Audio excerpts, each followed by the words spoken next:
Hello and welcome to our next video blog.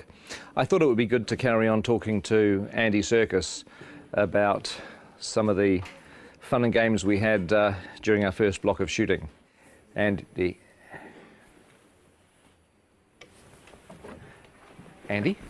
where is he?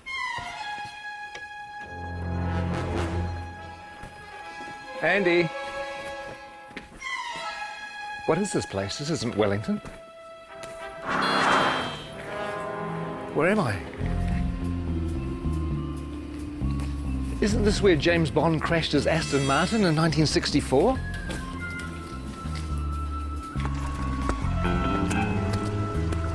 And isn't this where Red Grant trained to be an assassin at the beginning of From Russia with Love?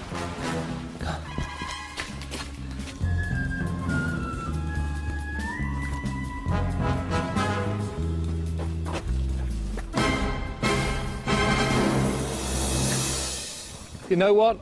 I think we should just run the blog anyway.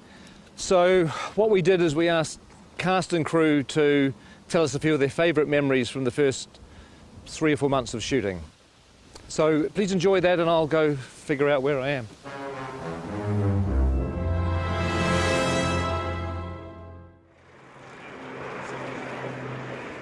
What are the things that stand out for you the most from the first block? I think for me, my favourite stuff we've done so far has been Gollum's cave. Was that precious? The way that Pete did that scene, it felt like I was watching a play. It was sort of like you could just sit back and watch these amazing guys do their thing. Him and Martin together were fantastic. It was really cool. Trying to get back into the head of Gollum. I don't know if I ever told this, but it felt like kind of doing an impersonation of a character that I played Yes. a long time. It was weird because it was like, you know, having to re-own it again. Yeah, it was pretty cool. It was a nice way of starting. I felt sorry for Martin because he was suddenly thrust into having to find the character of Bilbo and have to deal with you for a whole week, going at him the whole time. I mean, it must have been a bit intimidating. Blazes and splashes. That's a meaty mouthful. Yeah. It's going to be a good movie. Check it out. After 2 years of, oh my God, when are we ever going to shoot this film? We had 13 dwarves and a hobbit. We might have had a wizard as well. And suddenly, it's real. Seeing the sets were like amazing. That was true. I mean, coming to Bag End for the first time and walking through. That was our first day, wasn't it? It was, First yeah. day on the job. That was amazing. Can you name them? Name the dwarves. Ori Dori Nori, Biffa Bobba, Biffa... Biffa Bomber Bofa, Ori Nori, Nori. I can never remember. See, that's the problem. You can't even remember who they are. You have Philly and Killy. There's Thorin, and there's Loin, and there's Oin, and Dwalin and Balin, and there's Biffa, Bofa and Bomber, and then there are the 3 Dori, Nori and Ori. I think that's it, isn't it? I think so. 13 Dwarves is one of the reasons why I dreaded The Hobbit and why I really didn't think I was going to make it for such a long time. But the irony is it's turned out to be one of the joys of the film. Oh my God.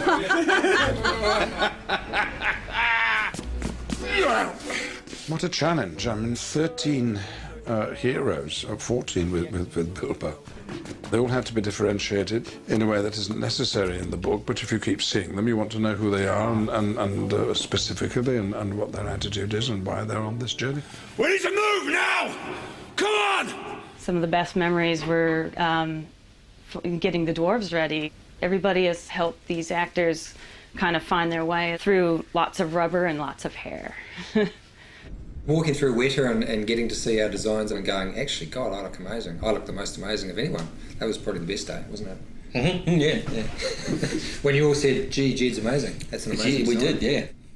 Some of them actually look pretty bad before they get into the prosthetic. Some of them, in fact, for some of them, a prosthetic is making them look better, to tell you the truth, which says something. Mark Hadlow, for example, springs to mind. I have this lovely bit down here, and then this moustache that comes up here. I look stunning. Actually, look, I should be in centrefold. One of the things that quite early on we discovered was that Mark Hadlow likes to dress up in costumes, mainly sort of military type things. And the really weird thing about his sailor outfits is that below the waist, nothing. But again, you know, he's a nice bloke though. a little bit to cut. A little bit to cut. One of them doesn't have to wear a beard. Yeah, well, we're all very, very jealous of that. Actually, he is the Aidan Turner. He's the sexy dwarf. I don't even think he's got a beard, actually. Mainly because he's not old enough to grow one. He's the hot one, I suppose, if you like that kind of thing. But if you like knitted cardigans and knitted mittens, then I'm your fella. If there was a boy band in Middle Earth, he would be the leader Williams. of the Robbie Williams of the dwarf world. Whereas you'd be roadie, I think. Yeah, the roadie. Bond would be a roadie. I think when people see the beards are going to come back in big time. They are. Huge. Give us a kiss. Gelek Dashud Ba. Gelek dash ba. We've all learnt a bit of the dwarf language, Kosdol, so we all have a kind of selection of words to fall back on, curses and battle cries. I mean, we speak Dwarvish to each other most of the time when we're all set. Okay, here goes. And Peter can guess what it is, and then I'll tell people. Caused Belcour. Caused Belcour. Caused Belcour. Peter? It means mighty dwarf.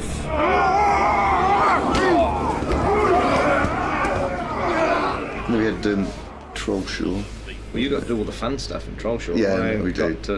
I had to shoot dialogue and things, and he got to do all the good fighting troll stuff. That is the great thing about the dwarves is that even though there's this comic element to some of the characters, not all of them, but some of them, when they fight, they really fight. We started with 3 months of intense training. We did stunt fighting, we did horse riding. We did the gym 4 times a week. We did dwarf movement intensely. They were trying to get us to a point where they could actually kill us and bring us back from the dead, kill us, bring us back from the dead, all the CPR and stuff like that, because that's what it'll be like on set. They did it by breaking us down. Yeah.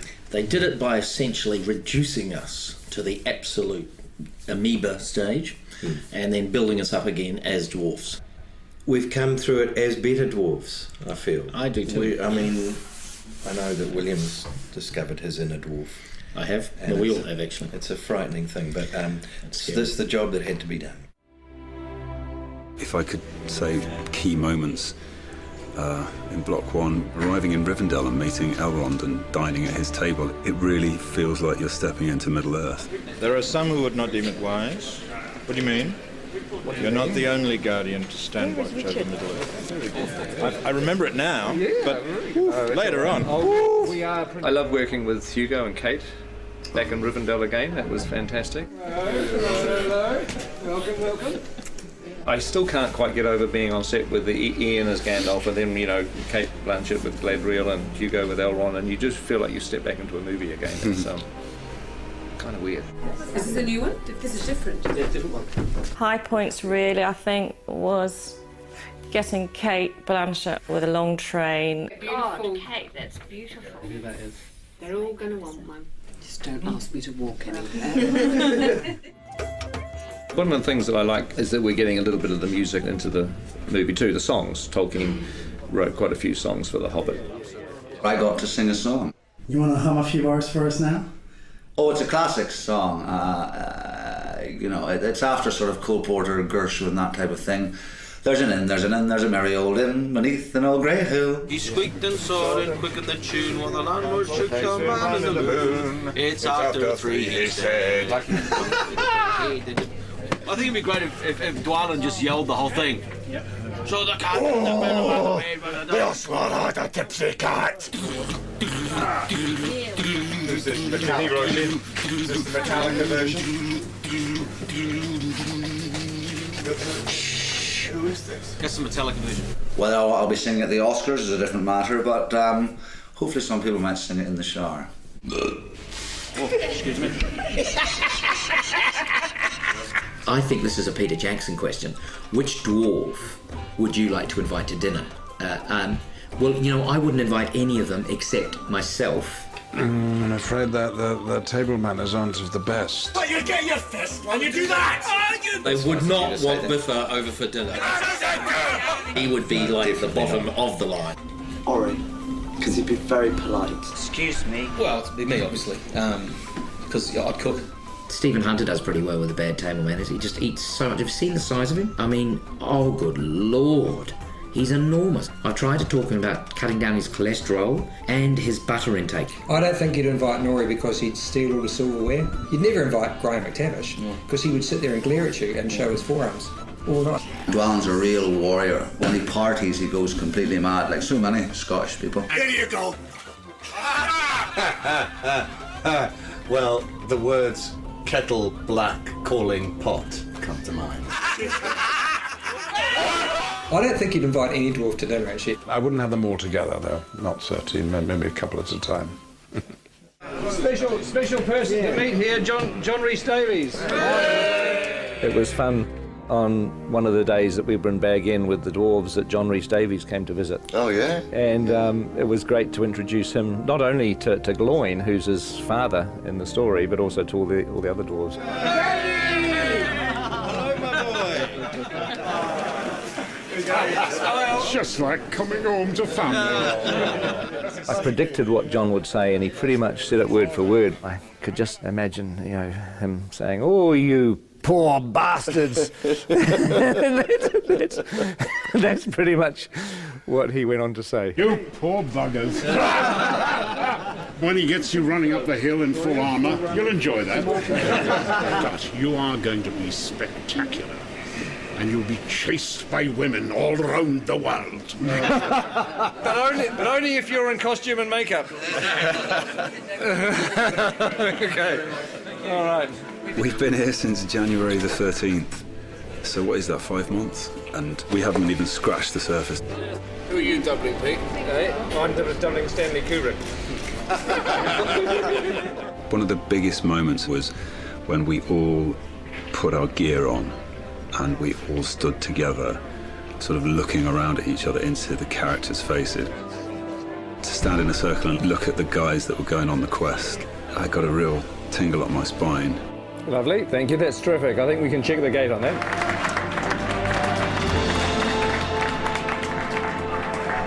Thank you very much. Thank you, guys. Thanks, guys. Thanks very much.